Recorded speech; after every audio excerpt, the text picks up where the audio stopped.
Bismillahirrahmanirrahim. Assalamualaikum warahmatullahi wabarakatuh buat seluruh teman-teman saya dimanapun Anda berada. Semoga kita semua di kesempatan pada malam hari ini diberikan kesehatan, diberikan umur panjang, dimurahkan rezekinya dari segala arah penjuru, dan selalu diberikan perlindungan oleh Allah Subhanahu wa Ta'ala. Amin, amin, ya Rabbal Alamin. Insya Allah di dalam kesempatan pada malam hari ini saya akan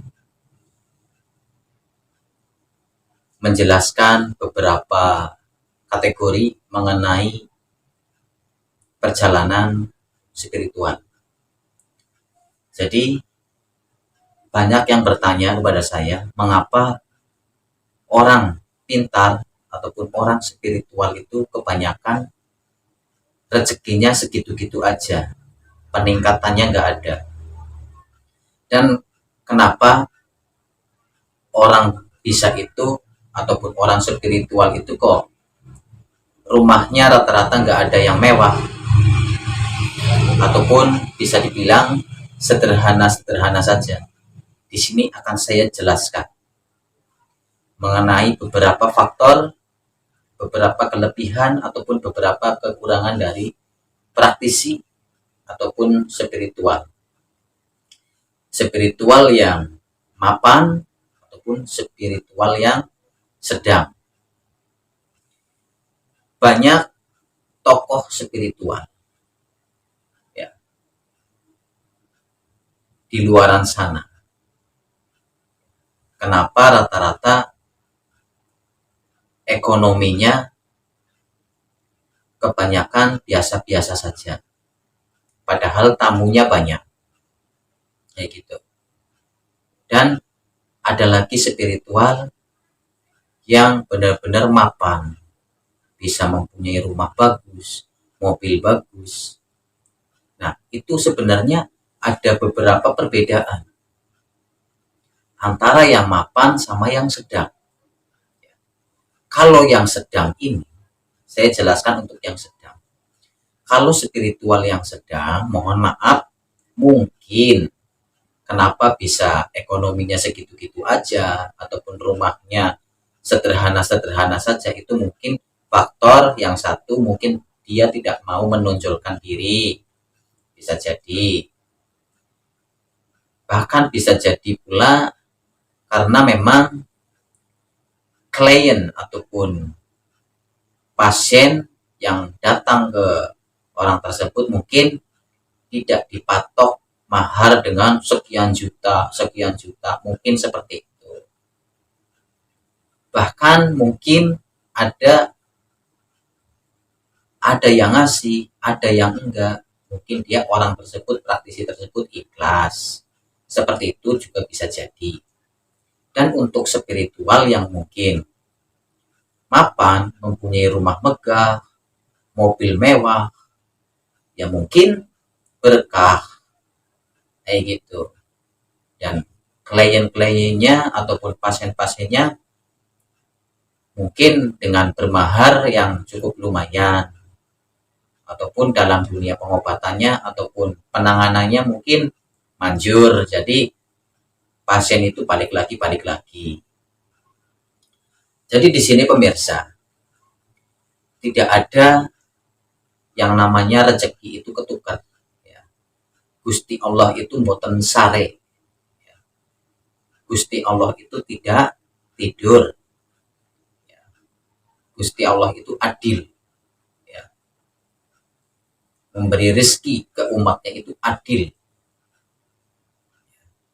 Ada juga yang bilang seperti ini, wah itu orang mah uangnya datang sendiri, kita orang tersebut nggak mencari uang, tapi uangnya itu datang sendiri. Nah, ini yang menjadi salah satu pertanyaan, apakah orang tersebut ngepet ataukah orang tersebut memakai pesugihan ataupun dan sejenisnya.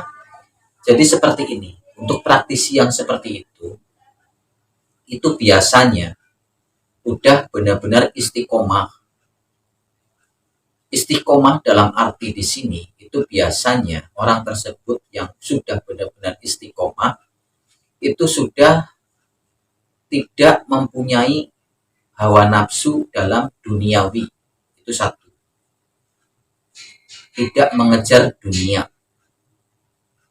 Bahkan dunia ataupun harta ataupun kekayaan itu yang mengejar dia. Itu bisa seperti itu. Kenapa? Padahal orang tersebut tidak bekerja. Tetapi kok punya uang terus, mobil megah, mobil mewah, rumahnya megah, itu karena yang satu sudah istiqomah. Istiqomah dalam satu hal, sudah tidak mempunyai angan-angan dalam duniawi ataupun nafsu duniawi. Sudah benar-benar istiqomah, beribadah 5 waktunya tekun, zikirnya tekun, seperti itu. Ya. Dan yang satunya lagi mempunyai kelebihan.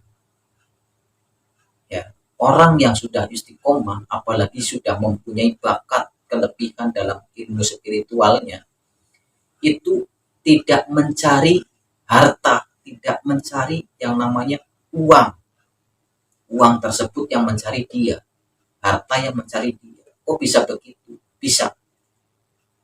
Karena orang yang sudah istiqomah, apalagi sudah dibekali yang namanya ilmu, ya, itu banyak orang yang berkerumunan datang ke rumah, meminta syariat, meminta tolong, ya, dengan kita duduk diam diri di rumah, uang datang dengan sendirinya.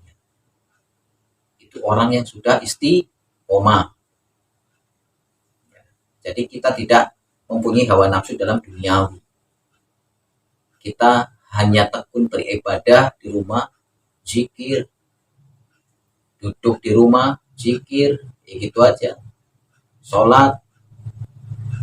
Tapi kita sudah punya bekal, yaitu ilmu pengetahuan ataupun ilmu kelebihan yang bisa untuk menolong sesama yang sekiranya bermanfaat. Itu nanti uang datang sendiri ke rumah. Tidak kita mencari uang, tapi uang yang mencari kita. Inilah orang yang sudah istiqomah ataupun mempunyai dalam bidang keilmuan. Tapi kalau kita cukup istiqomah saja, kita tidak mempunyai kelebihan apapun, itu sama saja. Ya setidaknya kita pengen istiqomah di rumah, kita mempunyai ilmu pengetahuan dalam Al-Quran. Bisa jadi kita mengajar di rumah, kayak gitu, membuka TPA, kayak gitu, ngajar anak-anak, itu juga bisa jadi. Itulah yang dinamakan uang mengejar kita, bukan kita yang mengejar uang. Jadi itulah salah satu perbandingannya. Orang yang sudah istiqomah itu seperti itu. Istiqomah di rumah dengan berdiam diri di rumah, kita hanya tekun beribadah, zikir, beramal,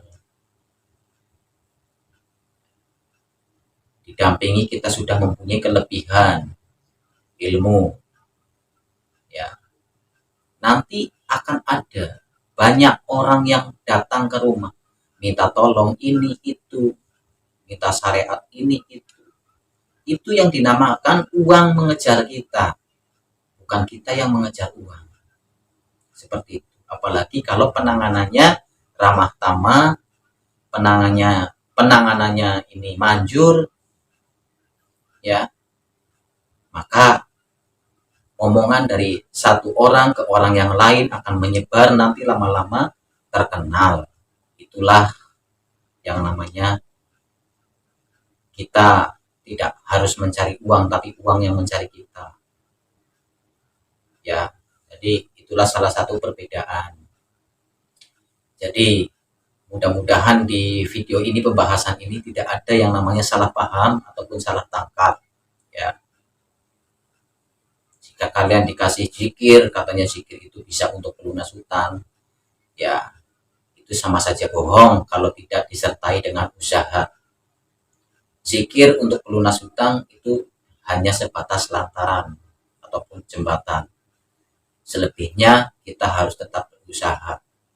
Seperti seperti itu ya pemirsa. Jadi mudah-mudahan di dalam pembahasan di dalam video ini bisa bermanfaat, bisa berguna ya, bisa menambah pengetahuan untuk kita semua.